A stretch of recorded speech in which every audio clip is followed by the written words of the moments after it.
poudre, dollars des Ormeaux, bataille de Lonceau, 24 ans, les couilles aussi grosses qu'un boulet de canon des Dardanelles.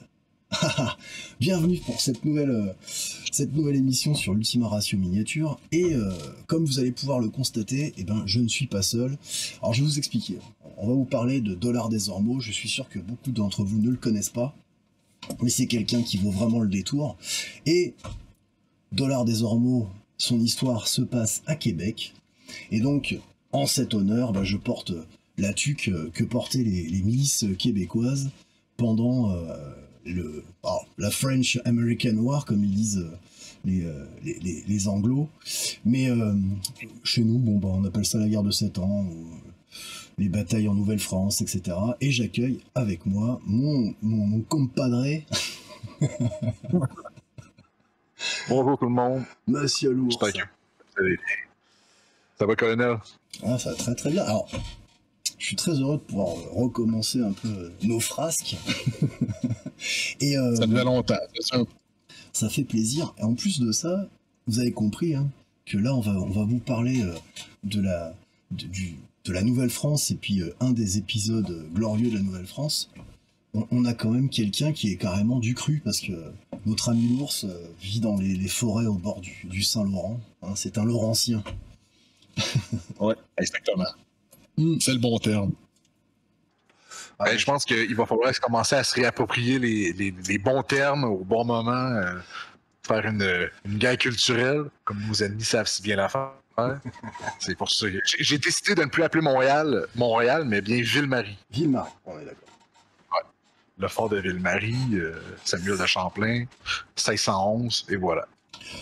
Alors sur cette émission, on va vous parler de l'histoire que nous Français on n'apprend pas à l'école, que quelquefois au Québec ils apprennent tout de même, mais c'est une histoire en fait qui nous lie beaucoup en fait à cette longue mémoire, et ça fait plaisir de parler de ces hommes.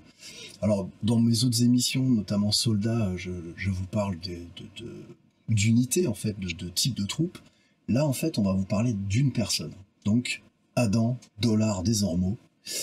Alors c'est qui Adam Dollars des Ormeaux, monsieur l'ours?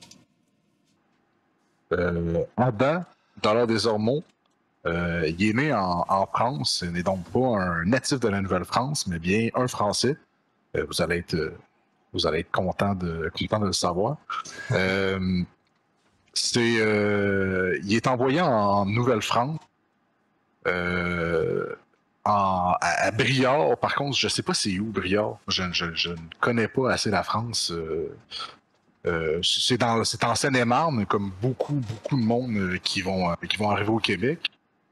Les régions historiques de France, pour les Québécois, c'est Normandie, Poitou, etc., Bretagne, bref. Vous connaissez déjà Oui. Vous connaissez déjà tout ça. En principe. Oui. Vous êtes supposé de connaître, hein, là, c'est de la base, là, c'est pas... Les Québécois ne viennent pas de Montpellier, je tiens à vous le dire, là, c'est pas vraiment notre place historique. Non, c'est sûr. Plus sérieusement, c'est vrai que beaucoup des colons qui vont débarquer en Nouvelle-France sont des gens qui viennent principalement de Normandie, un peu de Breton aussi, beaucoup du nord de la France. Bah, à quelques exceptions près, d'ailleurs, on en reparlera. Mais... Oui. Mais bref, vous vous doutez comme moi, quand vous venez du sud de la France, aller se geler les couilles au Québec, c'est peut-être pas... c'est pas dans les plans de retraite habituellement. Non, c'est un peu plus compliqué. Ouais, un peu. Le jeune Adam, parce que oui, malgré vous allez voir la grandeur du personnage, il a seulement 24 ans. Et en effet, lors de cet événement qu'on va vous parler, il a seulement 24 ans. Hein? Puis quand vous allez voir qu'est-ce qu'il a fait, lui et ses compagnons, remettez-vous à quand vous aviez 24 ans, demandez-vous si vous auriez fait la même chose. Je suis pas persuadé que ça serait le cas pour beaucoup d'entre nous. Bah, c'est autre temps, autre mœurs. Ah, et totalement. Donc ça, c'est l'introduction de notre personnage. Donc il arrive en France, il fait partie de ces nombreux colons, nombreux, pas tant que ça d'ailleurs, qui débarquent aux alentours. Il débarque aux alentours de 1600 combien à peu près? Et 58. Fait que c'est 2 ans avant les événements qui vont se passer. Faut se rendre compte aussi, peut-être un petit, comment je pourrais dire, contexte historique. Ouais. À cette époque-là, la Ville-Marie, qu'on appelle aujourd'hui Montréal, mais le fort de Ville-Marie, la population était de même pas 3000 habitants. Oui. C'est très peu. Il n'y avait vraiment pas beaucoup de monde. À la base, c'était un fort qui était temporaire, le fort de Ville-Marie. Samuel Champlain avait mis ça là pour poste de traite et comme quasiment toutes les villes et villages en Nouvelle-France vont commencer en étant un poste de traite la plupart du temps. Ouais. Le royaume de France décide de s'implanter là et de, comment je pourrais dire, d'essayer d'accroître sa population. À la même époque, aux États-Unis, on est déjà rendu à 75 000 personnes. Tu veux dire dans les colonies britanniques? Excusez. Dans les colonies britanniques, à la même époque, sur un territoire qui est beaucoup moins, parce qu'il faut se rendre compte que la Nouvelle-France était énorme, il y avait énormément plus de gens que nous. Déjà là, c'est des attaques des Iroquois, des raids à n'en plus finir. Fait que c'est extrêmement hostile de pouvoir s'implanter à cet endroit-là. Tout à fait, c'est vachement important. Bon, on vous mettra des cartes hein, en même temps, là on est en train de discuter entre nous, mais c'est très important effectivement ce que tu dis, notamment les guerres, ce qu'on appelle les guerres iroquoises. Les Iroquois, c'est 5 nations. Hein, c'est donc les Mohawks, les Oneidas, les Onondagas, les Cayugas et les Sénéca. Et c'est ce qu'on disait tout à l'heure en préparant l'émission. C'est une fédération plutôt puissante et plutôt remuante, puisqu'ils remontent vers le nord. Tu me disais qu'ils remontent jusqu'à Tadoussac.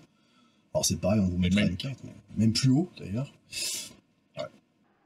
Puisque. Oui, pardon, vas-y. Excuse-moi, mais tu dis remuante, moi je dirais belliqueuse. Parce que ça soit de est, ouest, nord ou sud, ils font la guerre à tous leurs voisins. C'est la particularité des tribus iroquoises, c'est que peu importe où c'est qu'ils se trouvent, ça va fêter, comme vous dites. Oui, et puis ils sont belliqueux, ils ont une volonté d'expansion territoriale, puisqu'ils montent des raids, mais en plus de ça, ils vont monter des raids, pas uniquement des raids de pillage, hein, parce que, alors si je me rappelle bien, j'ai pas révisé cet épisode-là, parce que je pensais pas qu'on allait en parler, mais vis-à-vis des Watawé, pas des Watawé, des Algonquins, ils vont réduire la population algonquine à sa plus simple expression. Je crois qu'à la fin, les Algonquins sont obligés de demander la protection des Français, parce qu'ils sont en train de zigouiller littéralement la population algonquine. Il y a différentes nations algonquines, dont les Inuits, ce qu'on appelle Inuit, sur la côte nord, sur la rive nord du Saint-Laurent. À cette époque-là, ils disent qu'ils ne veulent même plus aller à Tadoussac, c'est pour ça qu'on parlait de Tadoussac plus tôt, ils ne veulent même plus se rendre à Tadoussac pour faire des échanges avec les Français, parce que ça devient trop dangereux. Parce que les Iroquois montent jusqu'à ce territoire-là, puis ils attaquent les nations qui se trouvent là. C'est aussi important de préciser que les Algonquins, les Watawé et j'en oublie, les Micmacs aussi, voilà. Lorsque les premiers colons français arrivent là-bas, ils ont un bon accueil, ils s'entendent très bien. D'ailleurs, les premiers colons, lorsqu'ils vont arriver sur les terres du Québec, si les Algonquins les aident pas, ils vont tous mourir. Parce qu'on se rend pas compte, nous en France on se rend pas forcément compte, mais c'est hostile hein, ton territoire là-bas. D'ailleurs ça fait pousser la barbe, c'est un truc de fou. Non mais je regarde dehors au même moment, on est presque mi-mars. Là aujourd'hui c'est une belle journée, le fleuve est dégelé, mais avant-hier le fleuve était, le bord du fleuve était complètement gelé. Il faisait moins 20 avec des vents de 50 km/h, avec un pied de neige qui tombait. Je veux dire, la température change, puis ça prend pas 15 jours avant que tu meurs. C'est extrêmement hostile.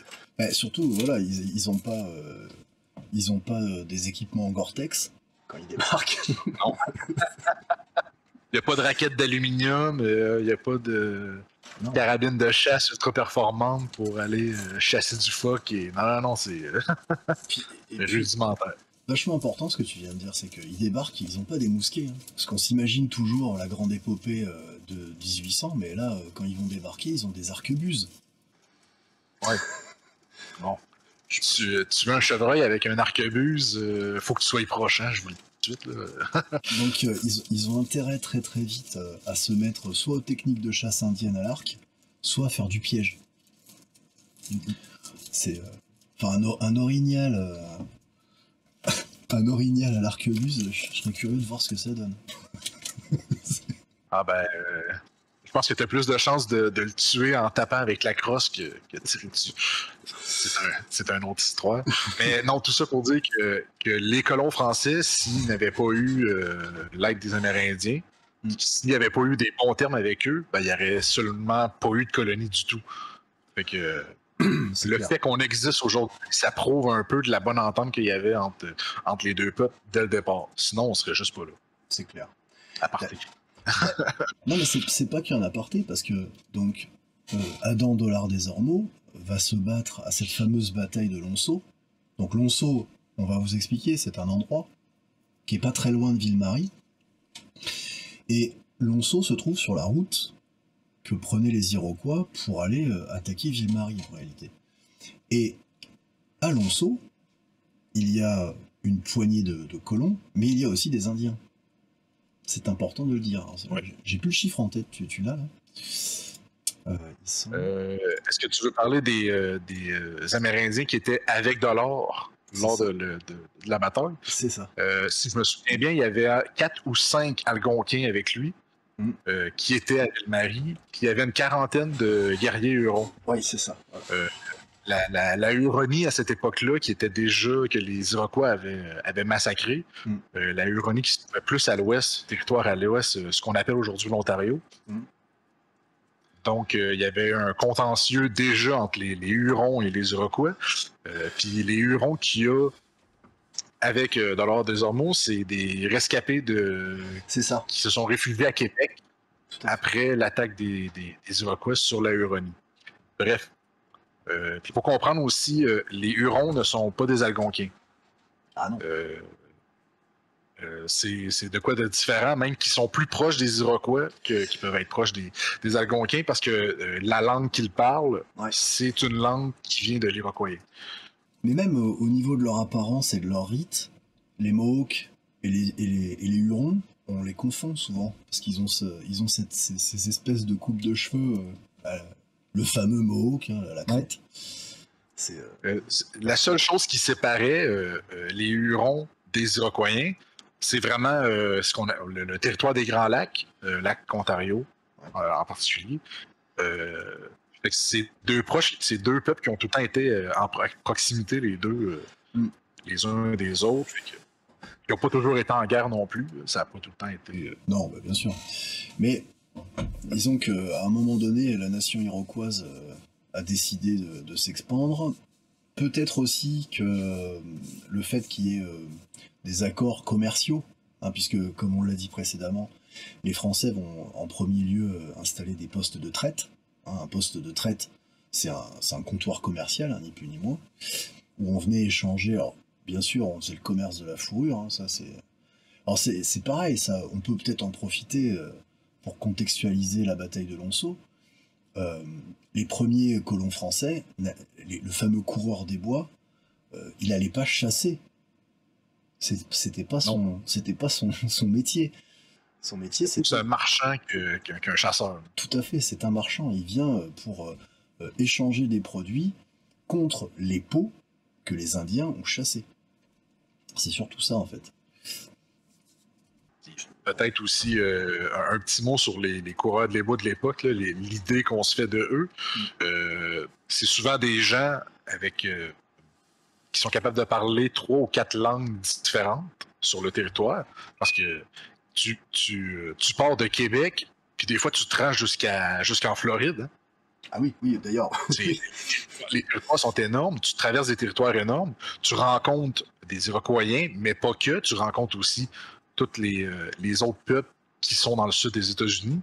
Fait que tu as besoin de connaître plusieurs dialectes pour être capable de t'entendre avec tout le monde, ne serait-ce que pour te sortir de situations collantes.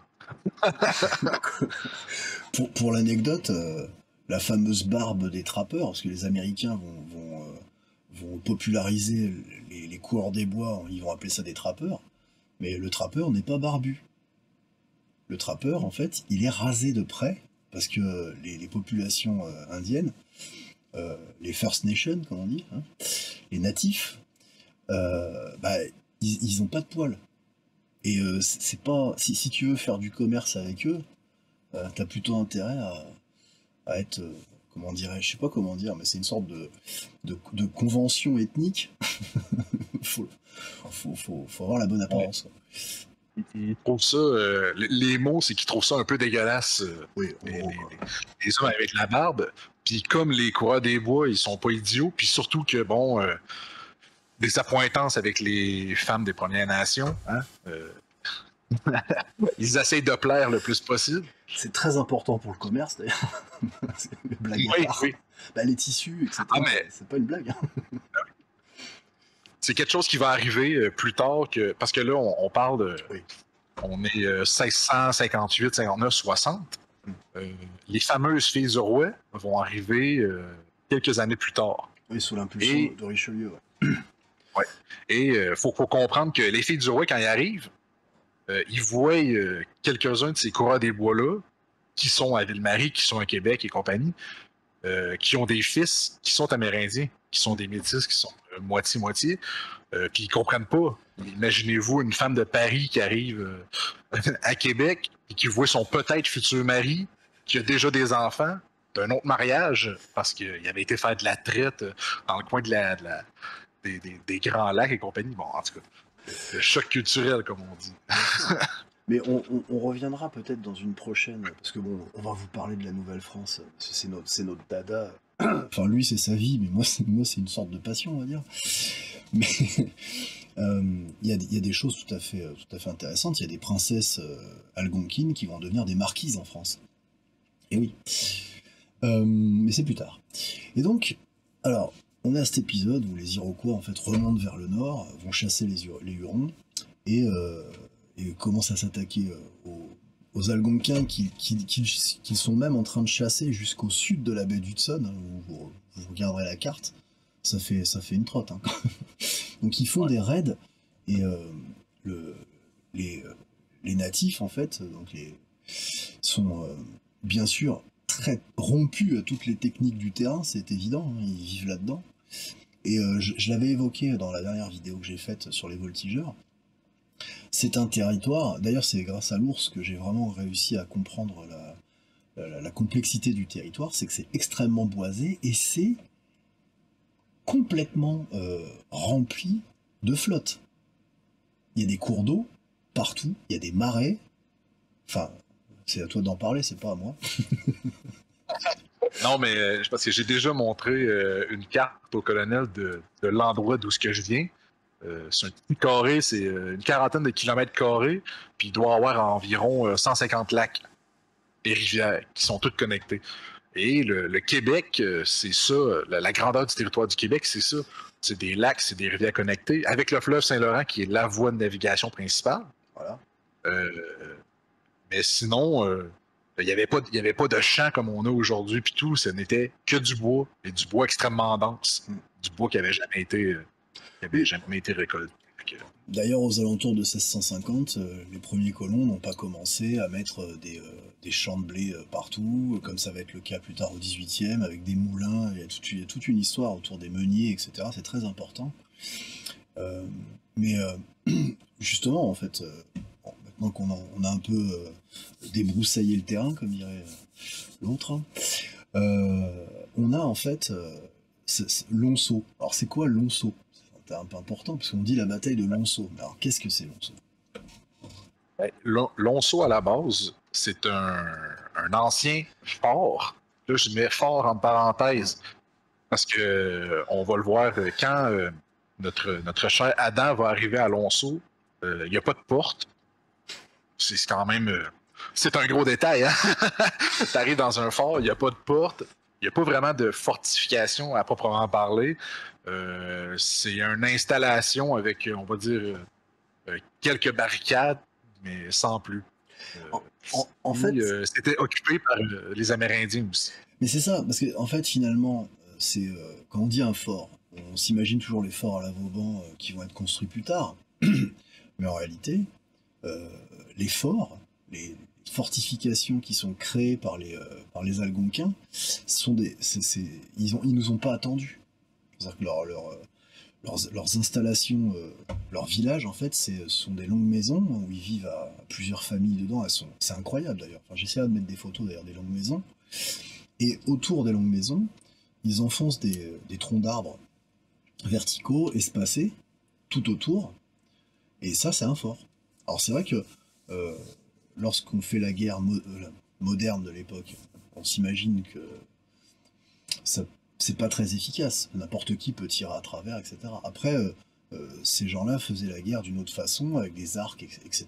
Et ça suffisait totalement à se défendre, d'autant plus que la guerre de siège, ça n'existe pas pour les Amérindiens.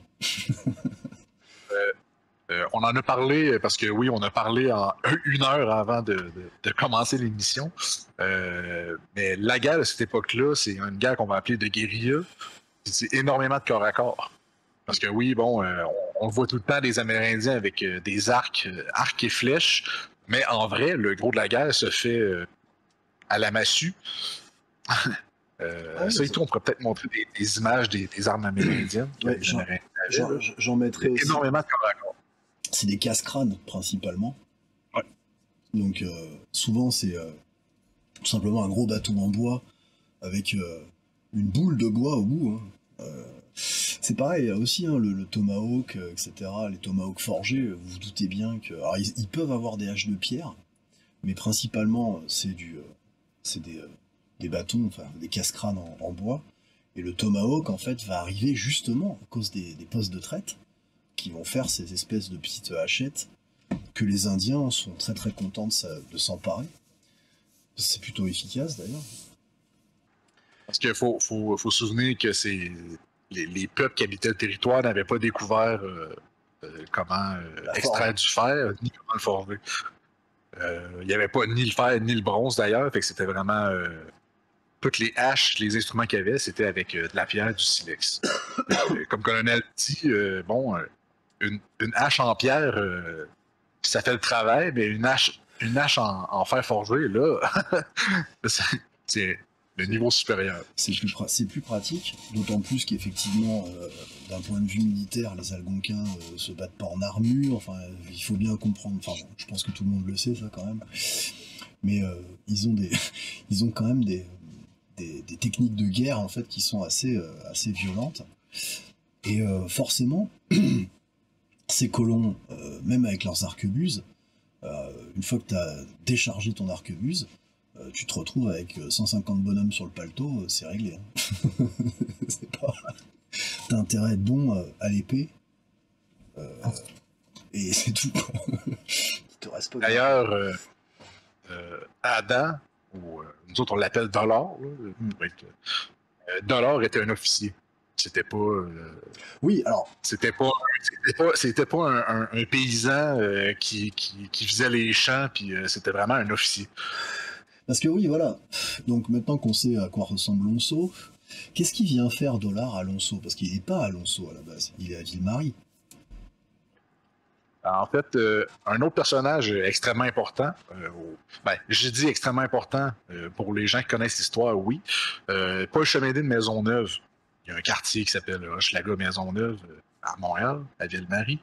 Paul Chemédé de Maisonneuve, c'est lui qui va demander à Desormeaux de se rendre à Lonceau pour aller bloquer l'avancée des Iroquois. Bon, ça, puis historiquement, le personnage est extrêmement controversé, puis même la bataille en tant que telle, puis ce qui la précède, aussi. Les historiens n'arrivent pas à s'entendre. Il n'y a pas de version officielle ni unanime. Il y a des historiens qui disent que c'est Desormeaux qui a décidé par lui-même avec une troupe de se rendre à Lonceau. Et il y a d'autres gens qui disent que c'est Paul Chemédé de Maisonneuve qui a demandé justement de se rendre là-bas.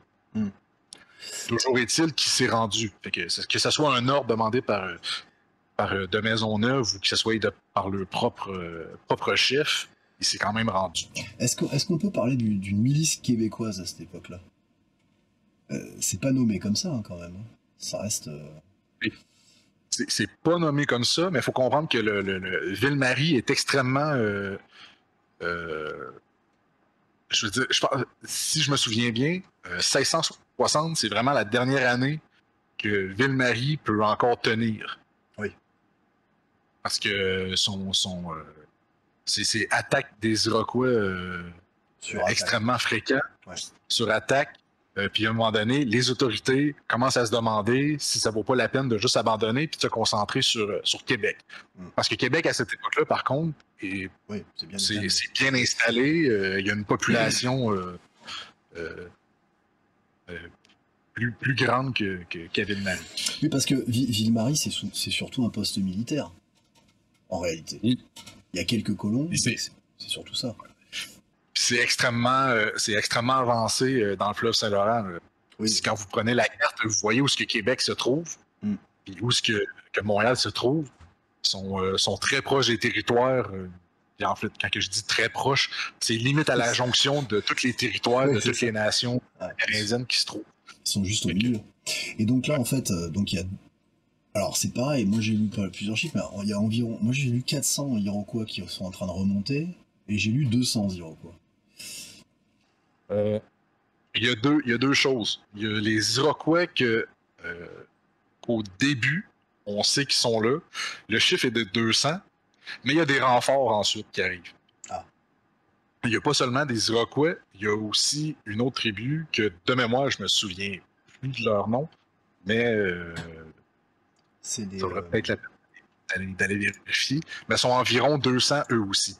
Mais au final, on va parler de près de 500 guerriers iroquois à la bataille finale de Lonceau et de leurs 200 alliés à eux. C'est ça, il y a... Ce qui fait environ 700 hommes, 750 hommes.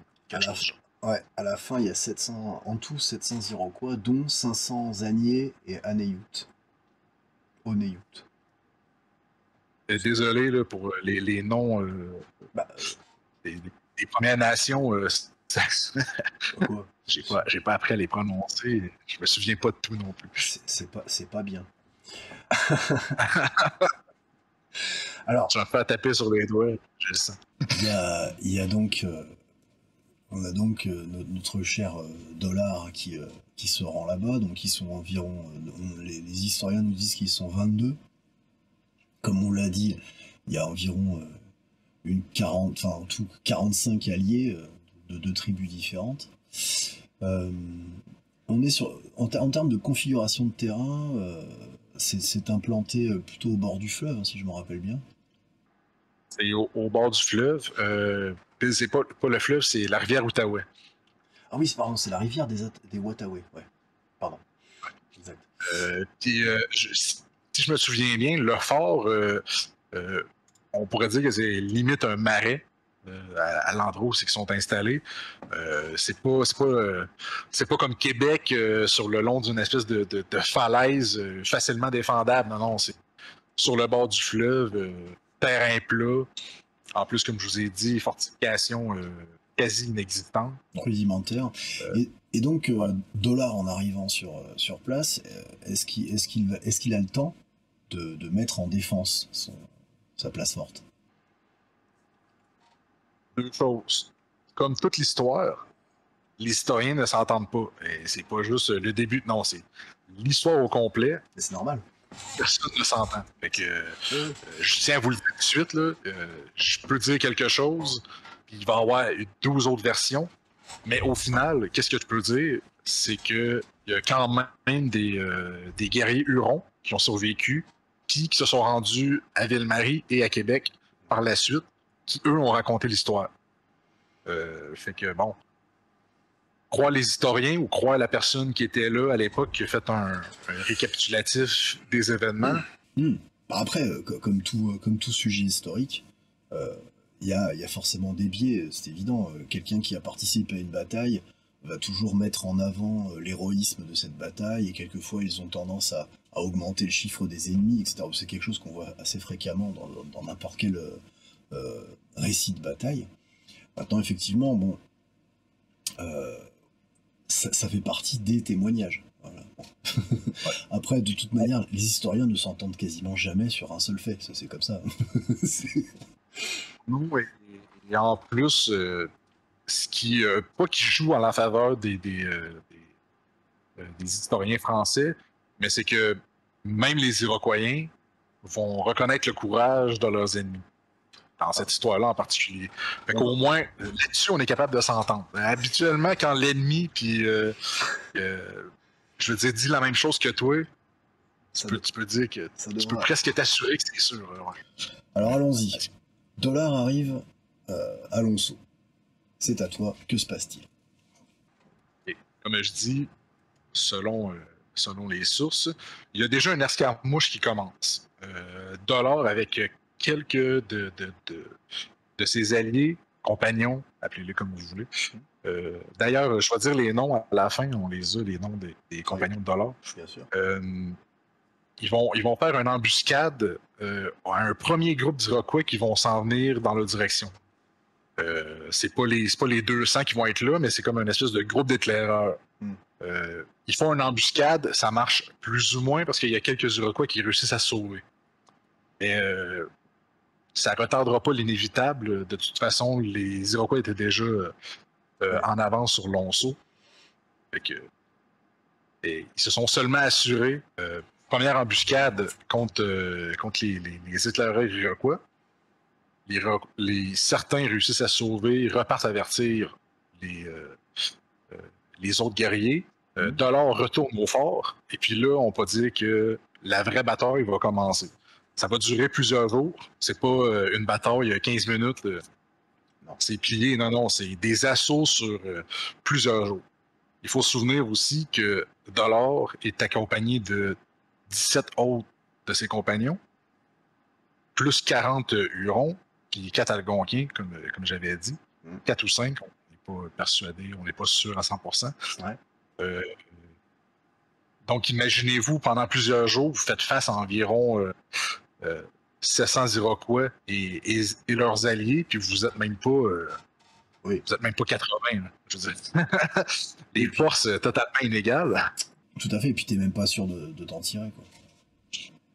En fait, limite, on peut s'entendre que c'était quasi une mission suicide. Parce que, c'est de quoi je n'ai pas dit juste avant. Avant de partir, Dollard fait son testament. Lui et ses compagnons font leur testament. Ils reçoivent les derniers sacrements, etc. C'est vraiment... Ils vont là-bas en se disant il y a des bonnes chances qu'on y passe. Ouais. Déjà là, c'est l'état d'esprit. Puis en plus, on a tous les documents signés. Fait que ça, on sait que c'est... Oui, ça c'est clair. Tout à fait. Du coup, donc, premier jour, donc, ils font une embuscade sur l'avant-garde iroquoienne. Et ensuite, quoi, le lendemain, les Iroquois attaquent avec leurs 200 premiers guerriers, on va dire. Mais alors, la question que certainement tout le monde doit se poser, c'est comment ils font pour tenir à quasiment 1 contre 2? Qu'est-ce qui va réussir, en fait c'est quoi le truc magique qui fait que tu te fais pas submerger? J'imagine, ça c'est ce que je pense, mais il y avait la technologie de leur côté. Parce que bon, on disait un arquebuse une fois que tu as tiré ton premier coup, oui. Oui, sauf que là, t'es derrière des barricades. T'es derrière des barricades, ça te laisse un peu de temps pour recharger. Vous pouvez vous imaginer qu'il n'y a pas les 700 Iroquois qui attaquent en même temps. C'est comme des vagues successives d'attaques. Des attaques qui fonctionnent plus ou moins. Puis une chose aussi qu'on oublie, c'est la létalité du feu, ou la létalité tout court dans les anciennes batailles. C'était pas un tir, un mort. Non.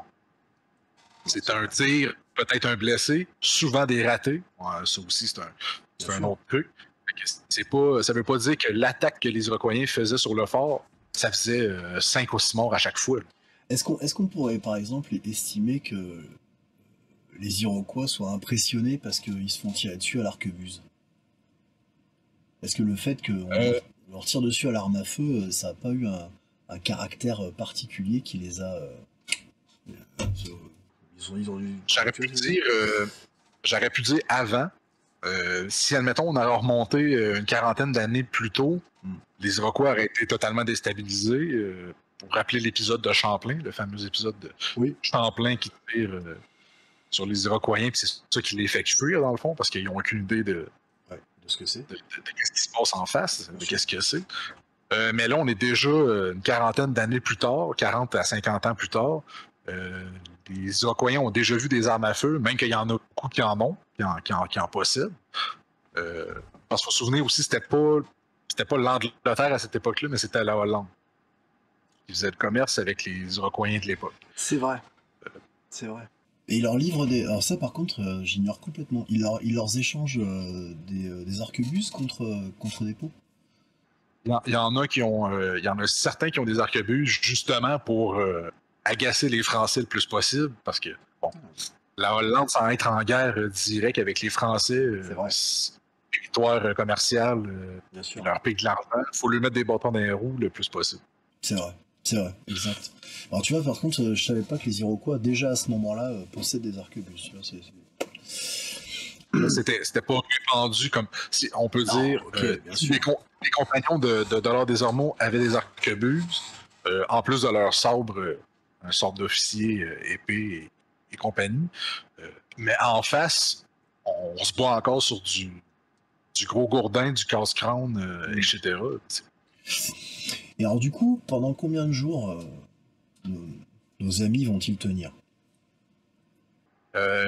Ça commence le 2 mai 1660, puis l'assaut final, on va dire, je pense que c'est le 8 mai 1660. Donc, c'est quasiment 7 jours. Est-ce qu'on sait si est-ce qu'on sait si à un moment donné les Iroquois ont essayé de se dire on va attendre, on va les affamer, ils vont crever de faim et c'est réglé? Oui, effectivement, les compagnons de Dollard et les autres Premières Nations qui étaient avec eux, ils ont fini par manquer de poudre. Parce que tu pars en expédition, t'amènes pas 50 livres de poudre par personne. Puis tu te bats sur plusieurs jours, à un moment donné, je veux pas, ça s'épuise. Les réserves de bouffe et d'eau, parce qu'ils peuvent pas sortir. Une fois qu'ils sont dans le fort, ils peuvent pas en sortir, parce qu'il y a des Iroquois partout alentour. Ils peuvent pas aller chasser ou de quoi pour se réapprovisionner. Fait qu'à un moment donné, ça finit par jouer. Vraiment beaucoup. Un autre truc aussi, dans les Iroquois qui les attaquent et leurs alliés, il y a d'anciens Hurons qui se sont joints à la nation iroquoise. Ah, ça. D'accord. Oui, c'est ça. Il y a d'anciens Hurons qui ont décidé de joindre le camp des Iroquois. Eux, ils sont là, puis il y en a qui réussissent à convaincre certains Hurons qui étaient avec Adam dans leur des Ormeaux de se rendre finalement puis de joindre leur côté. Et tu vas avoir des défections du côté de Dollard des Ormeaux. Même que quasiment la totalité des guerriers Hurons qui étaient avec lui finissent soit par mourir ou par partir. D'accord. Donc à la fin, alors, bon, on a compris que c'est une lutte à mort avec une fin inéluctable. Après avoir tenu pendant quasiment 6 jours. C'est ça, ouais. Je vais divulgacher, comme on dit. Tout le monde finit par mourir, ou presque. Oui, ça va. Spoiler en anglais. Divulgachage. ça ne finit pas bien pour nos compagnons. Ah non, c'est clair. Alors. Ah oui, parce que bref. Vas-y, je t'en prie. Tu veux qu'on parle de l'attaque? Tu veux qu'on parle de l'attaque, la dernière attaque? Ah oui, parce qu'à moins qu'il y ait des choses à rajouter pendant. Parce que bon, ça par exemple, le truc important, il y a des Hurons qui vont faire défection. Ça c'est Je savais pas. Ça donne un coup sur le moral, ça donne un coup sur le moral et sur le fait que, bon, quand t'es près de 70-80 personnes, ça va, t'es capable de t'en sortir, mais là, quand la plupart de tes troupes partent, c'est... Le dernier jour, il doit rester à peine 17 mecs, a priori, d'après ce qu'on sait. il y en a qui sont morts entre-temps. C'est ça. Au fur et à mesure des attaques. Fait qu'il reste une poignée d'hommes avec Dollar. On n'a pas le chiffre des derniers avec lui. Et autre élément controversé de l'histoire, on va y aller droit au but. La fameuse image de Dollar, on va peut-être la montrer là aussi. On la mettra. Avec un baril de poudre. Avec le baril de poudre sur le dessus des barricades pendant que ses compagnons sont en train de se battre. Puis qui lance le baril de poudre. Tout à fait. Mais alors, racontons bien cet épisode, parce que c'est quand même l'épisode, c'est l'apothéose, enfin c'est le climax. En fait, Dollar désormais on voit qu'il est, on va dire, au pied du mur. Et on ne sait pas si c'est un geste de désespération, littéralement un suicide. Ça, j'y crois pas, perso. Ce qui m'étonnerait vraiment beaucoup, parce que je suis, premièrement, c'est extrêmement catholique, comme un homme qui meurt des hormones, ça m'étonnerait qu'il se suicide, premièrement. Non, je pense juste que c'était vraiment se battre jusqu'au dernier bout. Il te reste un baril de poudre. Tu te dis, aussi bien d'en emporter quelques-uns avec moi. Toujours est-il qu'on ne sait pas si c'est ça qui a mené la fin à l'attaque, ou le fait que quand le baril de poudre a explosé, ça a créé une brèche dans les barricades, puis que ils sont rentrés. Les derniers Iroquois ont pu rentrer. Ça change pas l'issue de la bataille au final, parce que il aurait fini par gagner de toute façon. Mais tout à l'heure, tu parlais de la porte, qui n'existe pas. Mais moi, j'ai toujours cru, en lisant le truc, qu'en fait, il était à la porte. Ils avaient refait une porte avant que les Iroquois arrivent, et qu'il est au-dessus de la porte, et... Il n'a pas refait une porte, il a refait une barricade de fortune, dans le fond. Okay. Fait que c'était pas une porte où ce qu'il pouvait entrer, sortir avec des belles pentures puis des petits... Il n'y avait pas de clochette pour rentrer, c'était... c'était toutes les planches de bois qu'il pouvait trouver, puis... Je suis hyper étonné de ce que tu me dis, là. Mais... Ah oui! Des belles petites dorures. Ils auraient quand même... Mais bref. Et donc il a son baril de poudre, alors on sait pas combien ils sont encore. S'il faut, il est tout seul encore. Peut-être que c'est la fin. Est-ce que... Non, alors vas-y, dis-moi. On sait qu'il est pas tout seul, parce que les Iroquois vont faire des prisonniers. Ils font pas énormément de prisonniers, mais ils vont en faire. Les derniers compagnons qui sont en vie après que Desormeaux ait fait péter le baril de poudre, on sait qu'ils sont capturés par les Iroquois, torturés pour la plupart, brûlés vifs. On va en parler après. On va en parler après, c'est important. La torture à l'iroquoienne, c'est... des fois, on se dit, les Romains, ils étaient quand même chiants. Non, les Chinois aussi, les Viet Cong, mais parmi dans le classement, il ne faut pas oublier les Iroquois. Ils sont pas... ils sont pas à piquer des hannetons, comme vous dites. Pas piquer des hannetons, ça tu me l'as piqué, celle-là. Alors, nous nous avançons pas trop. Alors, Dollar des Ormeaux fait péter le baril de poudre. On sait pas trop ce qui se passe. Une brèche est ouverte. Et là, c'est fini. On sait pas combien d'Iroquois ont été tués lors de l'explosion du baril. Ça doit être assez conséquent, j'imagine. J'imagine au moins un, on espère. Ça fait quand même mal au cul de faire péter un baril de poudre pour même pas tuer un Iroquois, mais... Mais il a fait un jet sauveur sous sa constitution. Merde. Non, mais... moi, je pense que ce geste-là, personnellement, a dû être assez conséquent parce que, comme on l'a dit plus tôt, à la fin de la bataille, même si, au final, les Iroquois et leurs alliés ont perdu à peu près 90 ou 100 hommes. On n'est pas sûr, mais c'est environ ça. Sur les 700 qui étaient contre, ils se battaient quand même contre une poignée d'hommes. Parce que, comme j'ai dit, les Hurons qui ont défecté, au final, c'est une vingtaine d'hommes qui restent au fort. Donc, une vingtaine d'hommes contre 700. Ouais. Et on sait combien de prisonniers vont être pris après la mort de Dollard? C'est 5 ou 6, je crois. C'est 5 ou 6 qui vont tous finir morts, torturés, Alors, tués par le feu, mais oui, parce que... il y en a un. Ouais. Ouais. Il y en a un qui a réussi à se sauver, puis lui est arrivé beaucoup plus tard. Je vais retrouver la date parce que je sais que la date est importante pour ça. Là. Ah voilà, c'est ça, je l'ai là. Ignace Tsanhobi. Il arrive le 7 octobre 1660 avec les doigts coupés et brûlés. C'est ça. Fait qu'on on commence en mai, en octobre. Fait qu'on est sur 6 mois, 7 mois. On est sur 6 mois. C'est fou. Ça, c'est sans compter le déplacement, on va dire.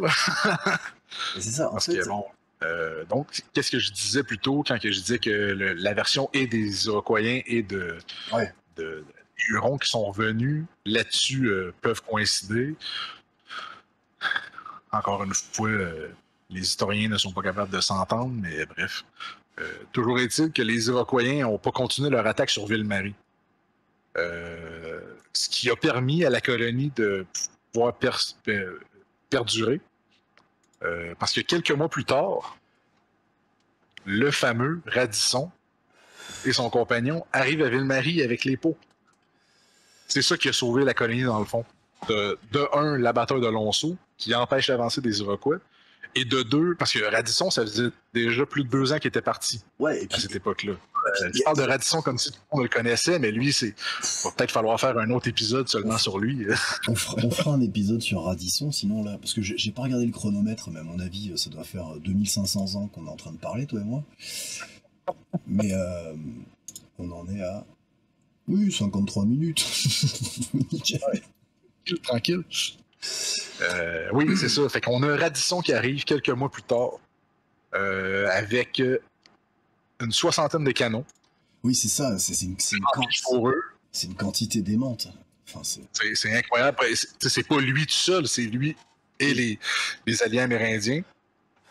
En canot qui arrive, la cargaison est évaluée à 200 000 livres de l'époque. Je sais pas si vous pouvez vous imaginer, je veux dire, 200 000 livres qui arrivent d'un coup à la colonie de Ville-Marie.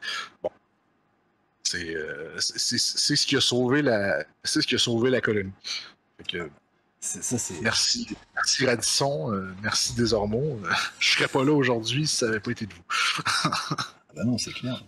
Mais on fera un truc sur Radisson parce que ça vaut le coup. Et puis c'est son compagnon, la Médard Chouard des Groseilliers. Et puis la vie de Radisson, c'est quand même quelque chose aussi. Ah oui, c'est pas un calme. Pour ceux qui ont vu le film The Revenant avec Leonardo DiCaprio, là, ouais. Bon, ben imaginez-vous, la vie de Radisson, c'était ça, mais à tous les jours. La vie de Radisson, c'était The Revenant, mais pendant des dizaines d'années, à tous les jours, il prenait pas souvent de congé, le bonhomme. Non, c'est sûr. Alors, avant de terminer, on va quand même... je te laisse citer les compagnons de Adam Dollard des Ormeaux. Je voulais dire un truc, peut-être parler de les conséquences que ça a eu par la suite. Ah oui, on peut faire les conséquences maintenant, bien sûr, oui, tout à fait. Les conséquences que ça a eu après la bataille de Lonceau. Finalement, la France, le royaume de France de l'époque, décide que ça vaut la peine finalement de garder la colonie, mais qu'il faut vraiment trouver un moyen de défendre les colons qui sont sur place. Et que notre cher Louis XIV va décider d'envoyer le fameux régiment Carignan-Salière. Il n'a pas été créé pour ça, parce qu'il existait déjà avant. Je pense que oui. régiment, Alors, elle est créée... Commencé en 1659. Ouais, c'est ça. On sait pas trop, c'est 58 ou 59. Fait que c'est ça. Le roi Louis XIV décide d'envoyer 1000 hommes pour essayer de gérer les raids iroquoiens sur les colonies. Ouais, et ça... Ce qui va marcher, en fait, parce que Ouais. les compagnies en Nouvelle-France vont pouvoir se développer parce qu'il va y avoir de moins en moins d'attaques, parce qu'il va y avoir des hommes sur place pour les défendre. Oui, Ouais, c'est un la épisode... milice, des hommes entraînés pour ça. Oui, c'est ça. Parce que c'est à la suite de l'arrivée du régiment de Carignan-Salire que les milices vont être officiellement créées, si je me rappelle bien. Oui, c'est ça. C'est ça, hein. Fait que là, on parle vraiment de gens qui défendent le territoire, puis là, on est avancé un peu plus dans le temps. Fait qu'il y a des gens qui sont nés sur le territoire de la Nouvelle-France, qui ne sont pas des natifs de France, mais vraiment de la Nouvelle-France, qui vont rester en Nouvelle-France et qui vont servir dans l'armée. Alors, on nous dit qu'il y a 283 sur les 1100 hommes qui vont rester. Oui. Et Ils vont rester par la suite. Ils vont se marier avec les fameuses filles du roi qui vont arriver quelques années plus tard. Mais c'est d'ailleurs formidable à Québec, parce que c'est toi qui m'as fait découvrir ça, c'est que on a une liste très très précise de tout le monde, en fait. Vous arrivez à remonter votre arbre assez facilement jusqu'à cette période-là, en fait. Moi, c'est facile, d'autant plus que le côté Pelletier de ma famille ne descend pas des filles du roi, parce que mon ancêtre Guillaume Pelletier était un natif de Normandie et il est arrivé en Nouvelle-France en étant déjà marié. Il s'est installé à Beauport. Il y avait son terrain à lui et tout, à Beauport, mais il était déjà marié, puis il y a eu un enfant. C'est pas compliqué. Que je ne descends, de ce côté-là de ma famille, je ne descends pas des filles du roi, que je rappelle n'étaient pas des prostituées, comme c'est clair. Les gens les ragots en glouet, comme on dit.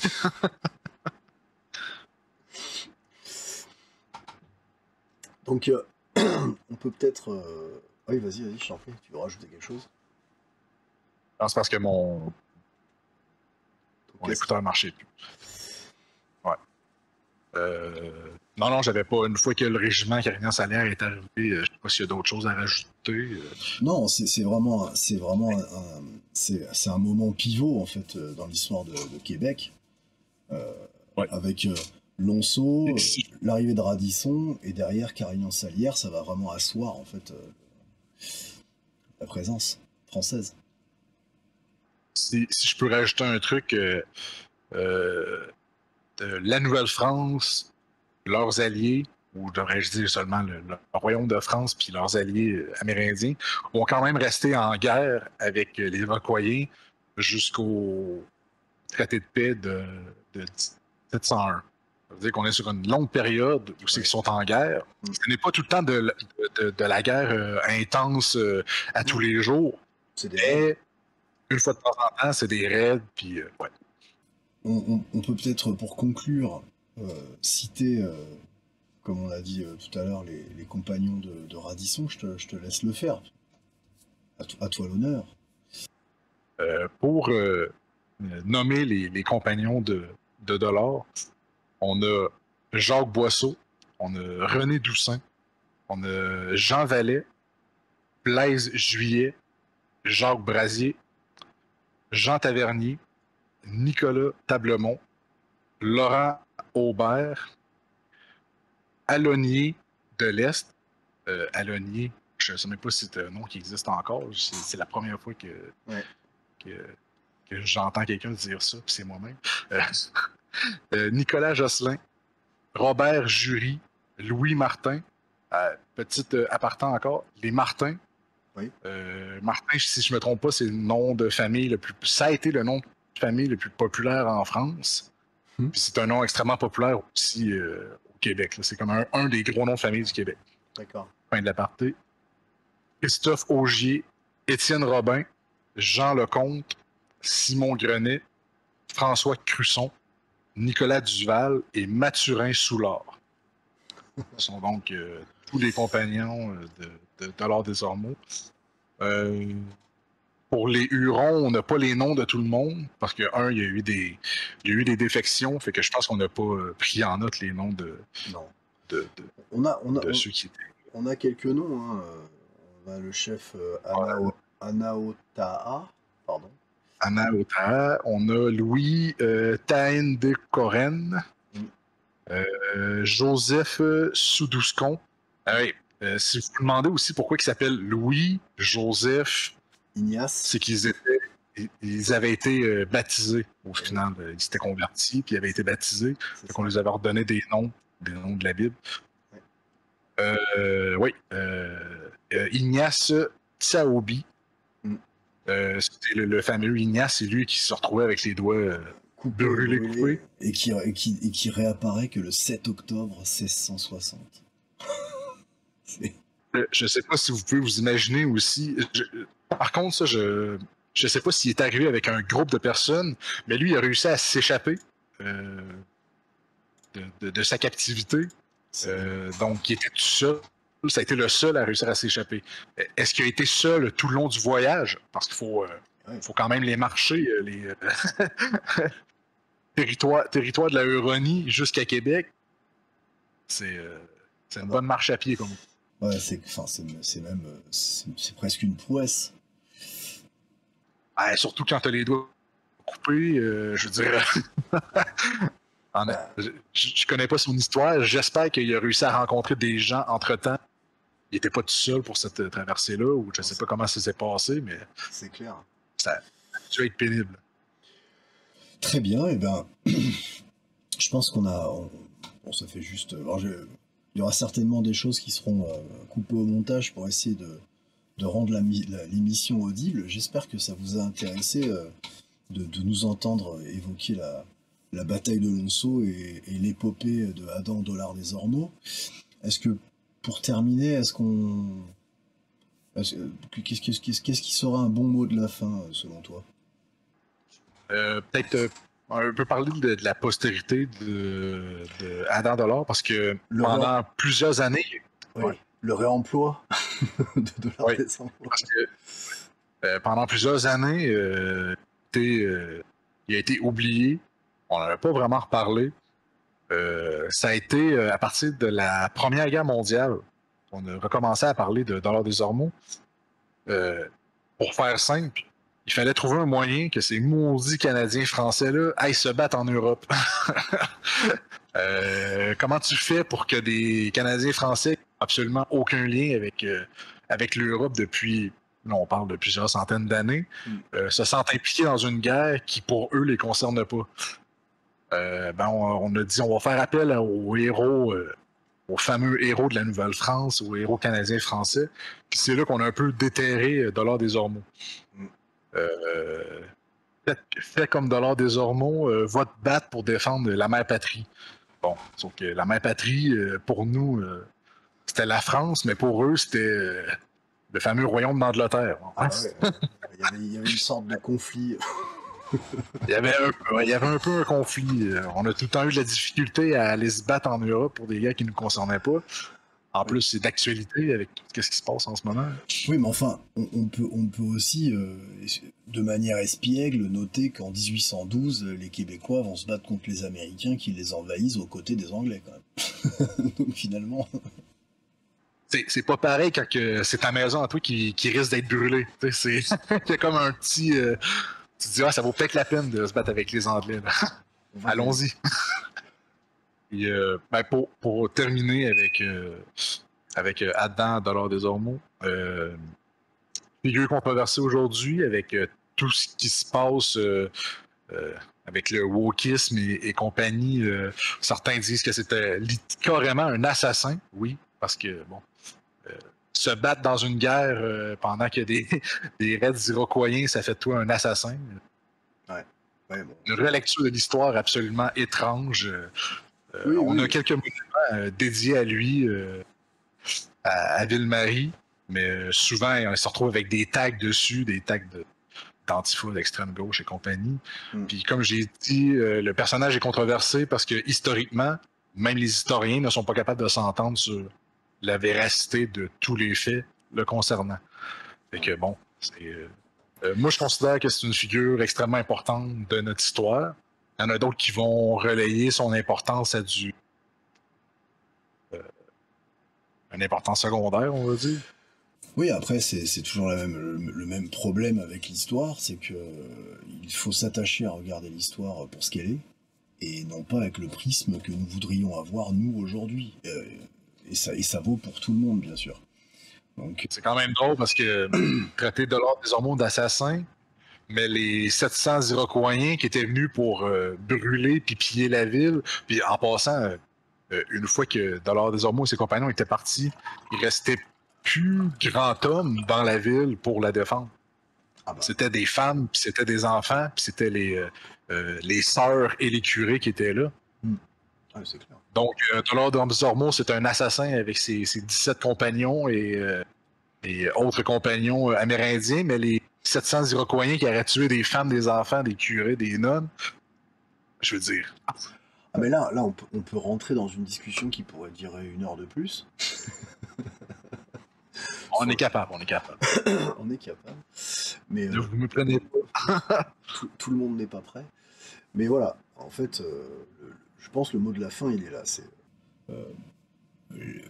regardons l'histoire en gardant notre raison, sans faire parler trop nos sentiments, parce qu'effectivement, on aurait tendance à traiter les choses de manière avec des prismes et de manière forcément déformée. Les peuples, tous les peuples sur Terre ont toujours lutté les uns contre les autres à des moments donnés, et il n'y a pas de méchants et de gentils.